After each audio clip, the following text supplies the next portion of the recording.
Bueno, aquí estamos en el rumbo de la tarde.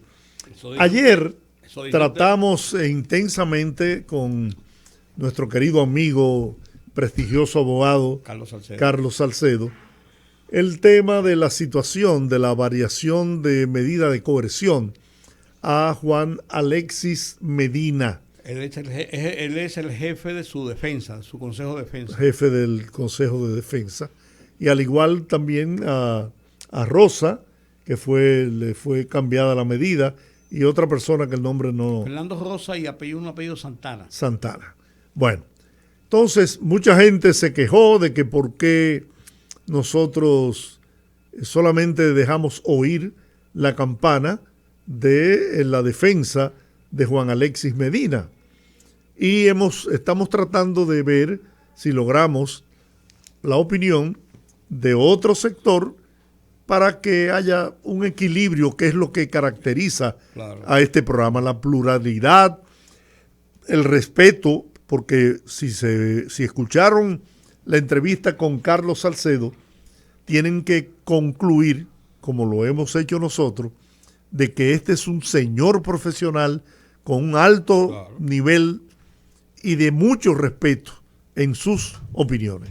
Además de eso, el leitmotiv de nosotros aquí, nosotros podemos tener opiniones individuales, cada uno de cada hecho, pero el programa como tal, nosotros lo manejamos dentro de la pluralidad que nos permitan las circunstancias, porque a veces tratamos de conseguir una persona y no la conseguimos, para establecer precisamente ese equilibrio. Nosotros lo que queremos es dar la información y ponerlos a ustedes en la condición de sacar sus conclusiones sobre una versión y otra versión.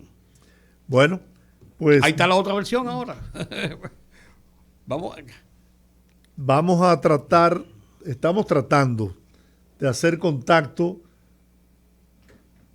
con Joseph Abreu, quien es el coordinador de participación ciudadana, para hablar sobre estos temas, el tema relativo al cambio de medida de coerción.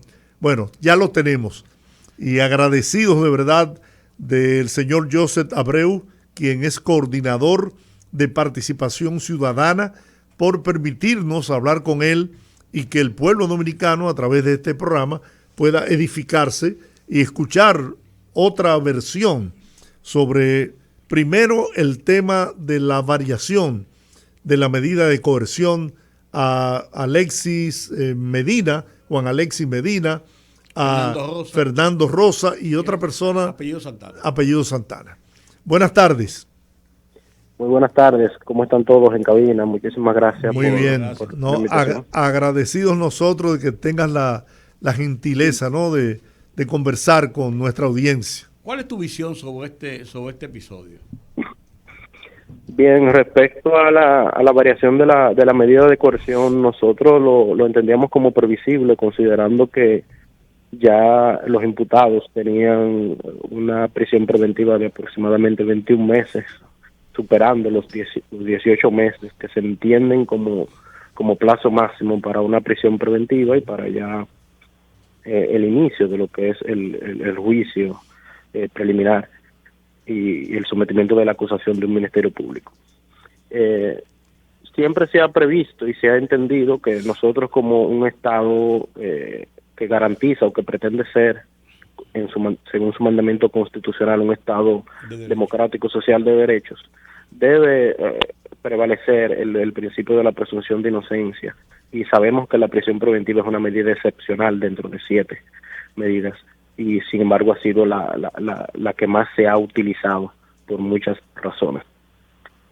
Nosotros entendíamos previsible y sabíamos que iba a haber una variación respecto al cambio de la medida de coerción, y era entendible, y es entendible porque entonces se convertiría prácticamente en una pena anticipada si se extendía más tiempo, y más considerando que algunos de los imputados han tenido problemas de salud, y lo que se busca es garantizar la justicia que tanto demanda el pueblo dominicano. Mucha gente el mensaje que nosotros mandamos como institución es que entiendan que esto para nada se refiere a que los imputados hayan sido liberados o hayan sido descargados o hayan sido favorecidos. El juicio continuará y recibirán la sentencia que las pruebas, que el Ministerio Público demuestre mediante las pruebas y el juez valore.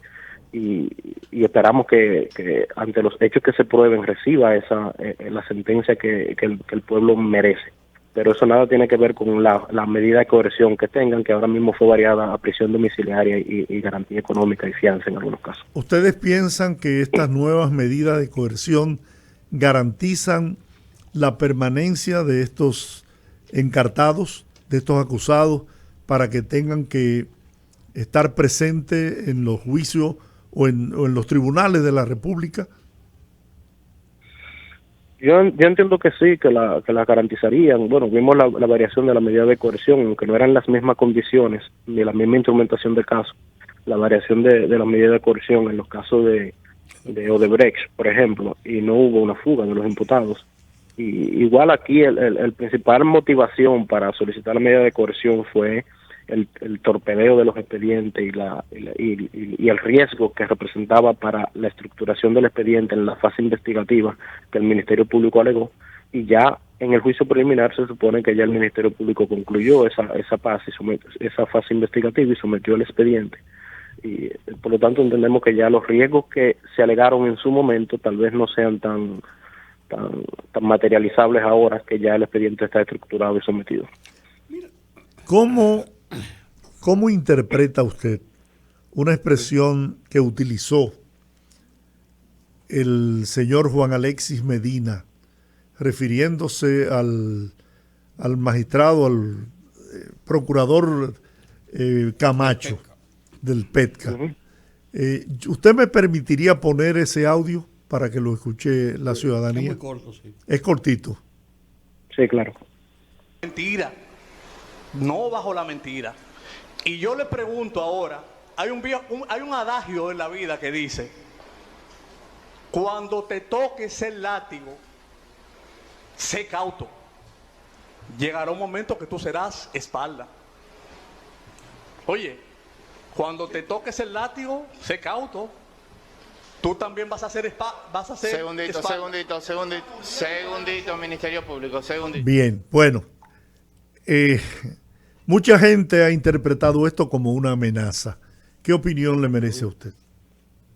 Bueno, ya ahí la motivación que tuvo el imputado para emitir ese juicio, él tendrá la respuesta. Muchos podrán interpretar como amenaza, pudiera ser. Para nosotros no merece ahora mismo nada. Esos son, como dirían en la pelota, my the play. Mire, señor, yo quiero ser más realista de lo que está pasando. En los casos de corrupción hay mucha presión mediática y mucha presión de la sociedad en que se lleven hasta las últimas consecuencias e incluso que hayan sanciones ejemplarizadoras. Tránquenlo, de verdad, de esto y lo otro. Sin embargo, están los procedimientos de ley, los tecnicismos legales, lo que establecen los códigos y todo esto. Sin embargo, la reacción que ha tenido gran parte de la sociedad, una parte de la sociedad, como sé que yo no puedo medirlo, por la variación de la medida de coerción, se ha visto como una presión todavía más rígida y más fuerte sobre la decisión de la justicia en un caso de esta naturaleza. Mi pregunta, después de esa ambientación, que es muy subjetiva mía, ¿usted cree que esa presión podría hacer variar decisiones que podrían ser similares en otros casos que se están cumpliendo también los tiempos de las medidas de coerción? Y eso parece uno seguir una ruta de que eso podría reproducirse. Sí, eso ha sido una reacción natural de la población en los casos de variaciones de medidas de coerción. Es muy común. Y obviamente lo que muchos demandamos es que la justicia no se convierta en populista también, y que no entremos en lo que es el populismo penal y en el populismo judicial. La población debe ser empoderada y hacerle entender que esto no significa que los procesos estén decididos en favor de las personas que están hoy siendo imputadas, y que el juicio continuará, el juicio de fondo continuará, claro. Las pruebas se valorarán, los expedientes están muy bien instrumentados y nosotros tenemos la confianza de que en estos casos se va a lograr la sed de justicia que el pueblo dominicano espera, pero debe cumplirse el debido proceso y la tutela judicial efectiva que la Constitución demanda y el debido proceso que se consagra ya de manera positiva en lo que es el Código Procesal Penal. Por lo tanto, la población debe entender, nosotros los que tengamos algún tipo de, ustedes como comunicadores, nosotros como sociedad civil y las personas que tengan algún tipo de difusión, o se recomienda que empoderen a la ciudadanía en el entendimiento de eso, de que una medida de coerción tiene un fin específico, no puede ser una pena anticipada, no es una valoración del juez respecto a la pena, sino simplemente una protección de la fase investigativa que está sometiendo el Ministerio Público. Ahora inicia un juicio preliminar, que es un juicio a las pruebas, no a las personas, para ver si no están siendo redundantes, si son pruebas obtenidas de manera legal, si son pruebas válidas, y ya después que eso se concluya, el juicio a las pruebas, entonces iniciará o el juez dictaminará lo que es el conocido como juicio de fondo, o dictará un no lugar si entiende que las pruebas no tienen validez, pero entendemos que las pruebas son bastante y suficientes y con la calidad para entrar a un juicio de fondo. Esto es una pregunta que le hago, señor Joseph, de manera que nos dé una opinión muy personal, porque si bien usted representa una de las principales instituciones de la sociedad civil, pues también es un ciudadano de pleno derecho y me imagino que es capaz de ver cómo la gente ha tomado el tema de esta variación de medida de coerción. Existe como cierto sentimiento de decepción en la población tras el cambio de la medida. Sin embargo, quizás, y eso es algo que yo también analizo, el hecho de que se hayan creado a nivel público unas expectativas tan elevadas, que se hayan dado tantas declaraciones respecto a lo blindado que estaba el caso y que ahora pase esto, la gente como que lo relaciona con el hecho de que ya no va a haber justicia. Entonces, ¿cómo usted como representante de la sociedad civil y de las instituciones de la sociedad civil puede analizar desde su punto de vista esta reacción de la población? Sí, es lo que le mencionaba ahora mismo, que lo que debemos nosotros desde la sociedad civil o los que tenemos algún tipo de poder de difusión, como los medios de comunicación, ustedes allá en los programas, empoderar en conocimiento a la ciudadanía de que esto no representa en modo alguno que comprometa el proceso ni que comprometa el juicio. El juicio continuará, el juicio de fondo continuará, los expedientes según se presentaron y según nosotros publicamos un resumen de este caso del antipulpo, para el resumen de más de 3,000 y pico de páginas lo llevamos a 63 páginas y lo publicamos en nuestra página web, lo pueden encontrar ahí y pueden ver ahí y documentarse del expediente y verán que es un expediente bastante bien sustentado y entendemos que esto no va a comprometer en modo alguno el juicio de fondo que se va a seguir y la suerte que tendrán estos imputados cuando ya se le confirmen esas acusaciones que ha sometido el Ministerio Público. Por lo tanto, ese es el mensaje que llamamos a la población, que esté tranquila, que entienda que cuando se pretende ser un Estado social y democrático que garantice derechos y cuando se pretende garantizar lo que es la presunción de inocencia, que es un principio fundamental, es muy normal y también que entienda que la medida de prisión es una medida excepcional dentro de las que establece el Código Procesal Penal, es una medida excepcional y que la fianza también es una medida de coerción, la garantía económica también es una medida de coerción y la prisión domiciliaria también son medidas de coerción, igual que la prisión preventiva, y que se supone deben ser aplicadas antes que la prisión preventiva. No es el caso, no es la realidad de la justicia dominicana y de hecho por eso tenemos sobrepoblada la mayoría de cárceles del país, con lo que representa una sobrepoblación carcelaria y todas las deficiencias que esto genera y toda la carga que esto genera al Estado por el abuso que se hace de esa medida de coerción de la prisión preventiva.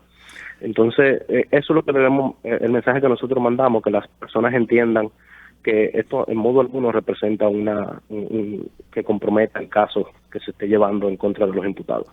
Hace apenas unos días, Participación Ciudadana emitió un pronunciamiento, ¿no?, en torno a eso que había corrido sobre una supuesta confrontación y división a lo interno del Ministerio Público en la Procuraduría General de la República. ¿Por qué tuvieron ustedes que salir a defender eso, a negar eso? No, realmente nosotros hicimos una rueda de prensa haciendo un llamado al poder político de que le dé prioridad a las leyes de partido y a las leyes del régimen electoral, considerando que ya el calendario electoral prácticamente lo tenemos encima y la Junta y los partidos tienen que prepararse para ya los periodos de pre-campaña y campaña. En el marco de esa rueda de prensa, uno de los medios hizo una pregunta en ese sentido y nosotros hicimos una valoración objetiva de las acciones que se están alegando como confrontación. Y esas acciones también están contenidas dentro de la ley orgánica de la Procuraduría, del Ministerio Público, y donde el Procurador General tiene la potestad ante el requerimiento de cualquier persona que entienda que tiene una investigación en curso, de hacer una solicitud de apertura a su expediente, y el Procurador General tiene la potestad, según esa ley 133-11, en su artículo, parece 8 y 9, tiene la potestad de hacer instrucciones a nivel generales o instrucciones particulares. Igual, los procuradores a los que se le dictan estas instrucciones tienen la potestad de recurrir esas decisiones o esas instrucciones mediante cartas o escrito actos administrativos motivados. Y como bien lo hizo en este caso la magistrada Jenny Berenice, y bien lo documentó, entendemos que fue bien motivado, cuando indicó que la apertura de el expediente de investigación, de la carpeta de investigación, podría comprometer lo que es la fase de investigación, los testigos y la recopilación de pruebas y el caso en general. Por lo tanto, nosotros lo entendimos bien motivado y lo entendimos dentro de las disposiciones que establece la ley. ¿Y la filtración de este documento ahora es lo mismo en tal caso? Sí, bueno, la filtración ya es una solicitud que motiva la investigación, no menciona ahí cuáles son los testigos que se pudieran inferir. No, claro, pero tiene juicios de valor y digo yo, es una filtración porque no se dio oficialmente como un documento depositado para conocimiento público, número 1, y número 2, establece los regímenes de en qué se está investigando a esas personas y quiénes son y sobre qué se le está buscando. O sea, es prácticamente lo mismo. Sí, yo entendería que pudiera, eso que procuraba tal vez el Ministerio Público, y por eso en la fuente de la filtración, yo entiendo que como institución hemos valorado internamente que deberían ser objeto de investigación este tipo de filtraciones. No es justo que estén ocurriendo, ni para los procesos, ni para la garantía de los procesos, ni para la investigación misma, no es justo que estén ocurriendo este tipo de investigaciones, y deberían hacer una investigación en el marco de esa filtración, ver cuáles fueron los responsables, cuál fue la fuente de la filtración, si vino de la justicia a la que se le depositó el requerimiento, si vino del Ministerio Público de donde salió el requerimiento, o en qué parte fue que hubo la filtración, para que no vuelva a ocurrir en procesos futuros. A mí me gustan en las entrevistas hablar de un tema. Usted ha desarrollado este tema magistralmente. Sin embargo, mientras usted hablaba, nos daba sus explicaciones, mencionó un tema, y yo precisamente estoy leyendo en este momento una información que acaba de salir sobre este tema y está publicada en uno de los periódicos, en el Listín Diario, y me ha dejado con la boca abierta. Usted mencionó las modificaciones a la ley electoral y la ley de partido, que en un ambiente donde se discutía eso, se hablaba del tema, usted dio esas declaraciones. Oiga esta joya, y yo me voy a permitir decirlo.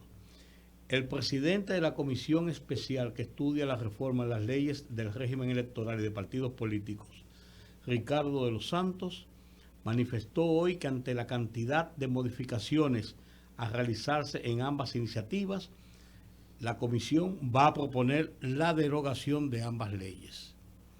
Y dice, entre comillas, nosotros hemos llegado a la conclusión de que ambas leyes basadas en el Manual de Técnicas Legislativas no proceden ni siquiera a un proceso de modificación, sino que lo que vamos a proponer al final, y así lo hemos aprobado en la comisión, es la derogación de ambas leyes y crear leyes nuevas por la cantidad de artículos que hemos tenido que tocar en las mismas. Si tuvimos 15 años para elaborar una ley de partidos que con muchos defectos y una ley electoral con muchos defectos, por lo menos tenemos un marco de referencia para cualquier cosa. A 2 años de las elecciones, menos de 2 años de las elecciones, eso a mí me escandaliza. Sí, realmente es preocupante, considerando lo que le mencionaba de que tenemos el calendario electoral prácticamente encima. De hecho, en una actividad que sostuvimos ayer en el marco de eso, de las modificaciones de estas leyes, el mismo presidente de la Junta dijo que ya a partir de este mes de septiembre ellos debían ir preparando lo que es el calendario electoral. Lógico. Por lo tanto, tenemos el tiempo encima. Y justamente en una visita que hicimos, una comisión de participación ciudadana a la Comisión Especial del Senado que está viendo las modificaciones de estas leyes, que está integrada por representantes de todos los partidos políticos que tienen representación en el Senado, ellos o externamos nosotros que se ha barajado la posibilidad de que en lugar de leyes, de estas dos leyes independientes, se cree un código electoral. Sí, que siempre se habló de eso. Siempre se habló de eso, pero que ya con el tiempo que tenemos encima, tenemos dos situaciones urgentes. Una, no podemos ir a la contienda electoral que viene ahora en el 2024 y al periodo de precampaña que inicia en el 2023.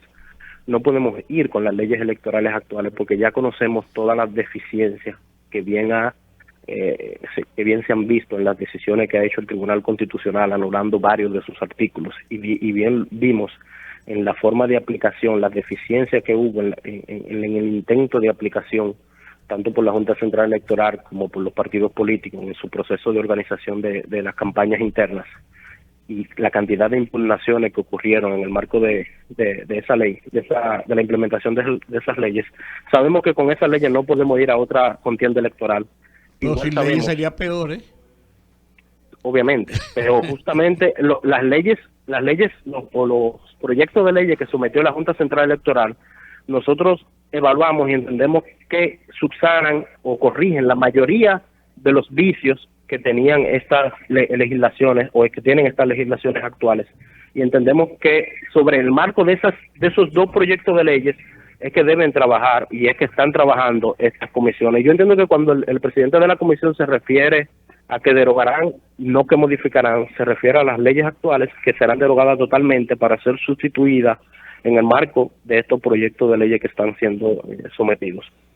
Y puede ser, lo que sí entendemos es que no podemos comenzar a trabajar nuevos proyectos de leyes, sino sobre esos proyectos adaptarlos para que sean una sustitución de las leyes vigentes actuales. Señor Abreu, última pregunta de mi parte. El señor José Dantes Díaz estuvo haciendo unas declaraciones donde criticaba que Participación Ciudadana llevara una propuesta individual para modificación de la ley electoral, argumentando que no es parte de la mesa temática del CES en donde se elaboró la propuesta integral. ¿Qué opinión le merece esa declaración? Yo creo que tal vez esté un poco desinformado. Nosotros y otras instituciones de